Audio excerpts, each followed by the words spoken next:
Hey everyone, it's Infinite Future here, and welcome to the shorter version of the Loopop Superbooth competition 2021, where I will go through the track a little bit faster than in the Mega Breakdown, where I take like 50 minutes to go through every single track and every single effect. Here I just want to highlight a few things that I think is interesting and talk a little bit about making a song with this specific pack. And I just decided to put myself here in the corner for visual interest or something. Not really the most important thing. So for this contest, Loopop gave us a bunch of samples and a bunch of rules and basically said, make whatever you want to make. I made the track that will be linked somewhere. Well, it's probably there, I think. It's really hard. Orientation. No, it's that way. It's that way. It will be there somewhere. Yep. So he gave us some samples, he gave us some rules, which included primarily using free VSTs as much as possible, unless you have a very good reason to use something that is paid, and using only his samples as sound sources, with the only exception being vocals. So that was the rule set. The track I made you probably already heard, or you can hear somewhere. And I just want to show some of the, I think, most interesting things I've done. So let's just quickly start off with the effects I've used. To keep things free, I'm using Reaper, which is a DAW that you can endlessly trial if you feel like clicking away the message, although buying a license is like $60. So I think that's money well spent. But you can endlessly trial it, so you can use it for free as well.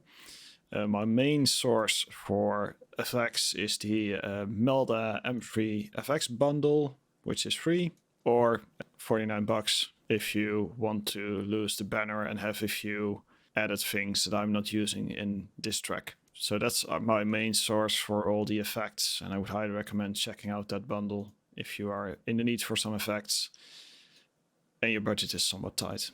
The first thing I did with this track was to look for a drum sound. So I came up with this drum pack, which consists of several different sound sources.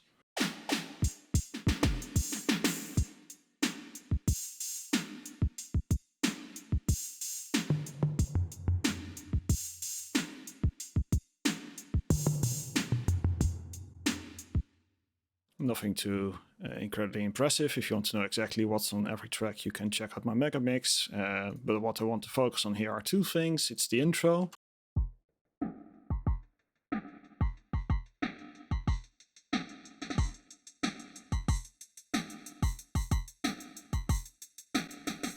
So there's a filter effect going on there, and I was having a little bit of trouble finding a good filter because the Melda Free bundle doesn't have a filter, at least not the kind of filter I needed, only a bandpass filter and a comb filter. So what I decided to do was use Crush, which is a free bit crusher VST, which also happens to have a filter built in. So I figured I would just use that filter and animate it.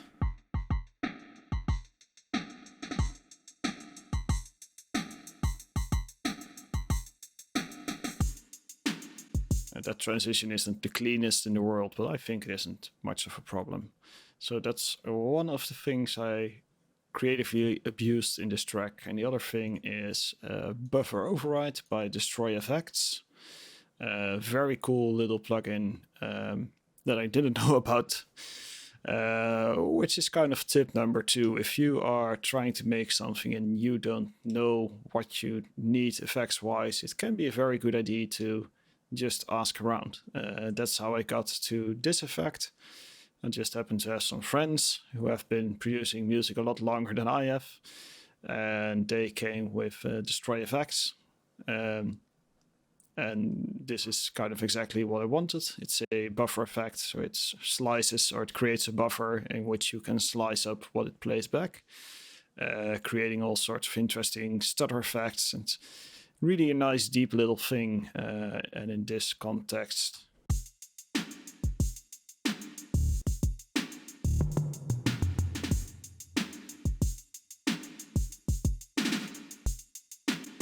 it's a little bit out of sync because the maximizer is creating a little bit of latency, so let me just quickly bypass the maximizer and the limiter.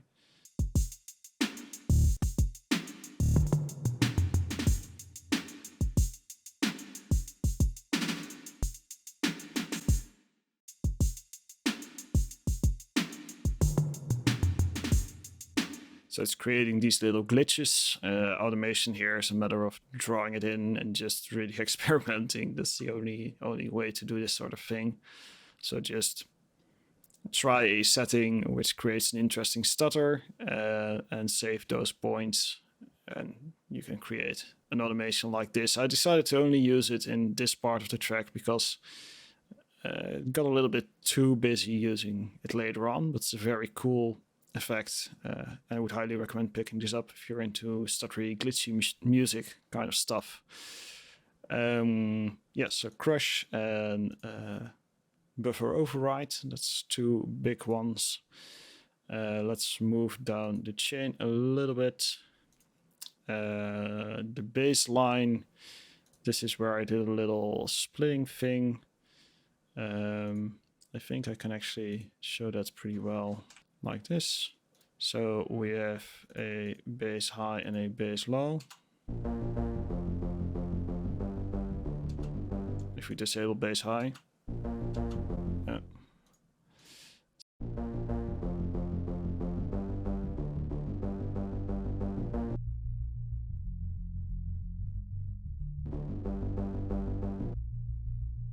so I completely monoed the lowest part of this bass track, and you can actually use this crossover plugin to change where this crossover point is.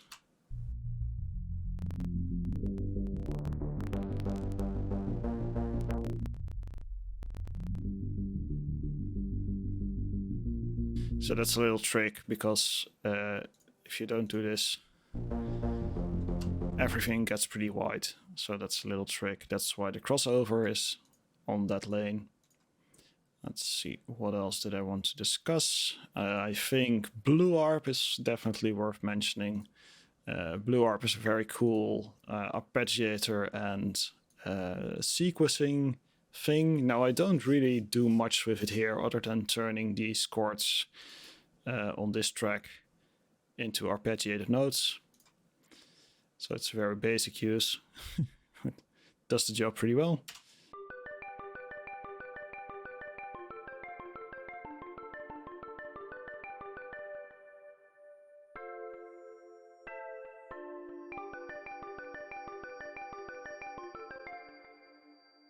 It's a very nice, easy to use tool, and I think I broke contact. Oh, no, it's functioning again.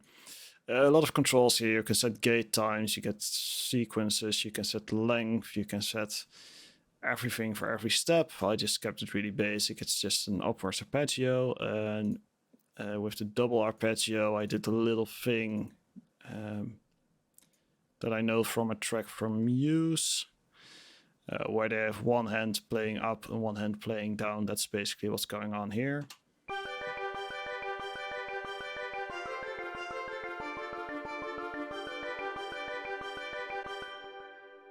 And that definitely sounds a lot more interesting than both playing the same way. So this is going 4, 3, 2, 1. So it's playing down. And the first arp is going 1, 2, 3, 4. A very simple little trick, just to add a little bit of interest. The progression is very simple. The chords are very simple as well. It's a very simple song, all in all. With little things like this, just add a little bit of dressing to it. Then we have, I think, worth mentioning, the lead sound in short.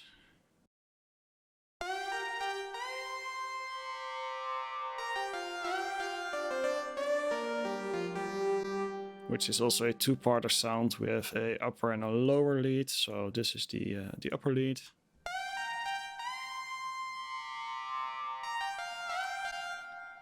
That's the lower lead.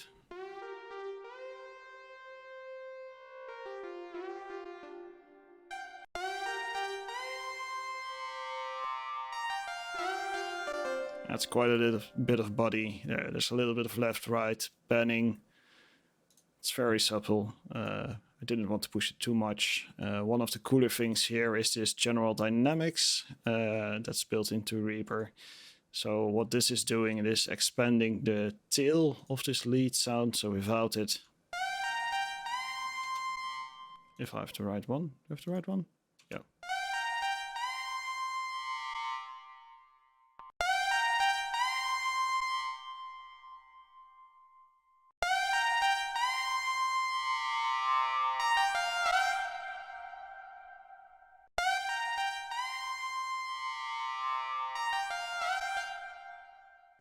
It's a little bit of a cheat to get that really long tail, because obviously we don't have the synthesizer, so we can't just tweak the release on the synthesizer itself. So this seemed like a reasonable trick to kind of get that same vibe going. Yeah, so that's a nice little trick here, and I think the main thing to cover is the vocoder part, which is something different. So I don't usually do vocals or anything, so this was very much out of my comfort zone, but because I kindly requested Loopop to allow vocoders, I was kind of forced to use the vocoder because, well, I asked for it. And I got permission, so I had to do it.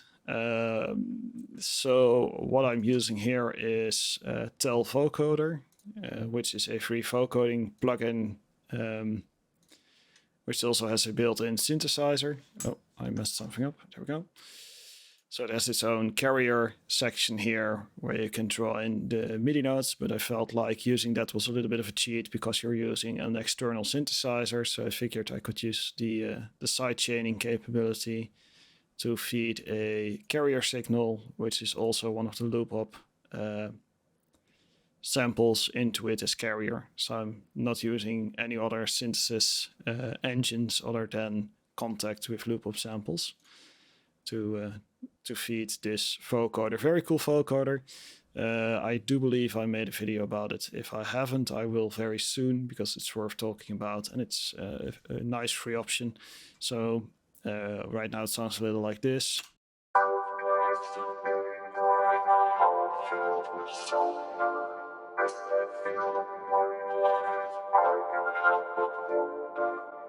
So that's pretty basic vocoding style. Now these vocals themselves are at best pretty terrible. at worst also very terrible.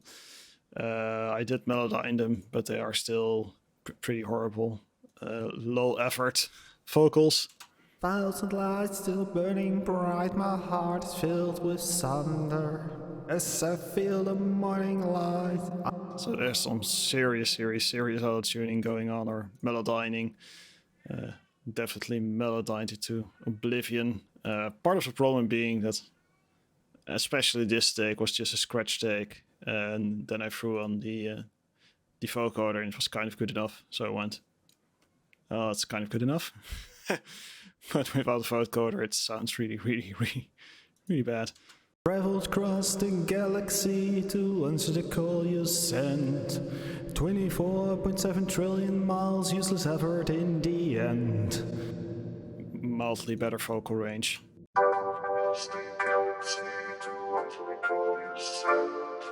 Definitely better with a vocoder. And that's a nice thing of vocoders. They are very unforgiving for terrible singing. So that's also partially the reason why I asked if they were allowed. Like, if I'm going to add vocals, I'm definitely going to have to vocode them. And then Loopop said, yeah, you can use a vocoder. And I was like, oh shit, now I have to actually do it. So yeah, that's my very terrible vocal capabilities being vocoded into something that's hopefully somewhat listenable. I think that's the main big things on this song. Structure is very simple, very straightforward stuff. It's really not a complex or intricate song or anything. It's all about finding those sounds you like. For me, usually the structure is finding a drum rhythm or a drum beat, or at least a set of drums which works fairly well.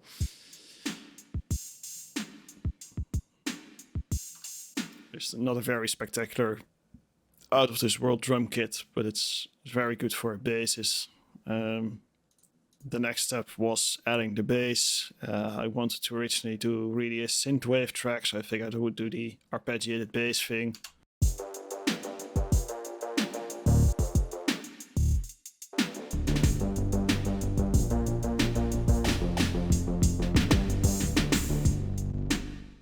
When I dived a little bit deeper into the samples, I figured that I couldn't make a synthwave track because the sounds weren't there. So I had to shift gears and go for this thing.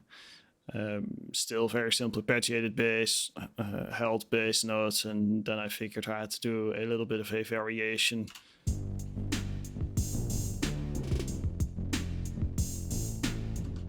Still the same notes if you look at it note-wise.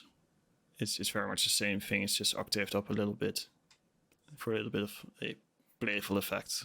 So again, this track is very simple. Well, the arpeggios, like I said, it's just chords playing up and the other hand is playing down.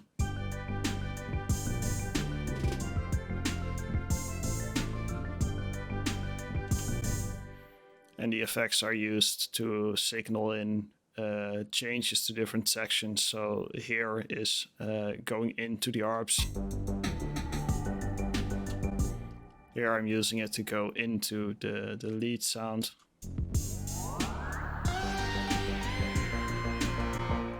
And here I use it to go into the pad sound. Into a lead sound. I try to use the same effect multiple times to create kind of a theme or coherent sound to this structure. Every time there's a transition, there's a little effect signaling in that transition. Again, it's not really rocket science. And these little plugs here is basically because when I was listening to it without vocals, it's really just this. There's not really much going on.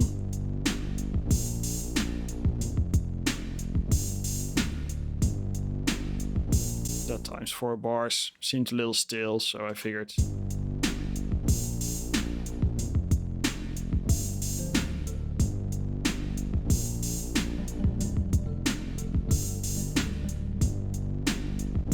and this actually came before the vocals. But I was like, I need to have a little bit of something going on in the background. That's basically a quick rundown of the most important things about this track and how I made it. Like I said, if you want more details, if you want to know everything that's on every track, you can check out the mega video, which is 50 minutes long, but this covers all the basics for this track. If you have any questions, leave them down below. I will gladly answer them. And for now, see ya.